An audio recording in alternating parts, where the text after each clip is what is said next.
வணக்கம். இன்றைய முக்கிய செய்திகள். அபாயகரமான எதிர்காலம். எக்கேடு கெட்டு போனால் வீணாய் போன நமக்கென்ன, யாருக்கும் நீங்கள் ஆட்சி நடத்துறீங்க. திமுக மீது நடிகர் விஜய் பாய்ச்சல்.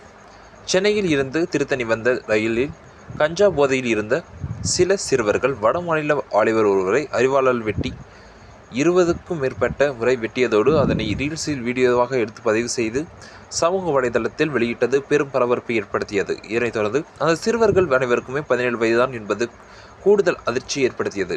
இந்த சம்பவத்திற்கு பிறகு தமிழக அரசியல் கட்சி தலைவர்கள் பலரும் கண்டனம் தெரிவித்து வந்த நிலையில் தற்போது தமிழக வெற்றி கழகத்தின் தலைவர் விஜயும் கண்டனம் தெரிவித்துள்ளார்.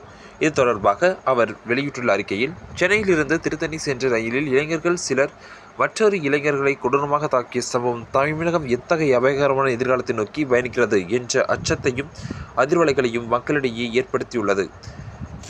இளைஞர்கள் தவறான பாதையில் செல்வதை அரசு முன்னிட்டு கண்டறிந்து தடுக்கவில்லை.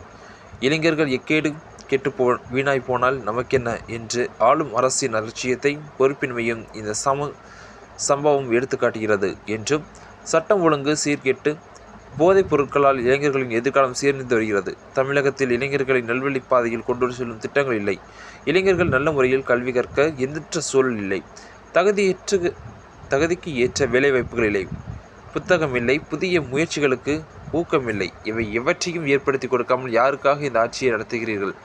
எஞ்சி இருக்கக்கூடிய ஆட்சி காலத்தையாவது போதை பொருட்கள் புழக்கத்தை முழுவதுமாக கட்டுப்படுத்த தேவையான நடவடிக்கைகளை எடுக்க வேண்டும் என்று கபட நாடக அரசை வலியுறுத்துகிறேன் என்று பதிவிட்டுள்ளார் தவிக தலைவர் விஜய். இதுபோன்ற செய்திகளை உடனுக்குடன் தெரிந்து கொள்ள நமது நியூஸ் சேனலுடன் இணைந்திருங்கள். தங்களுடைய கருத்துக்களை கமெண்ட் பாக்ஸில் பதிவிடுங்கள். நன்றி. மீண்டும் சந்திப்போம்.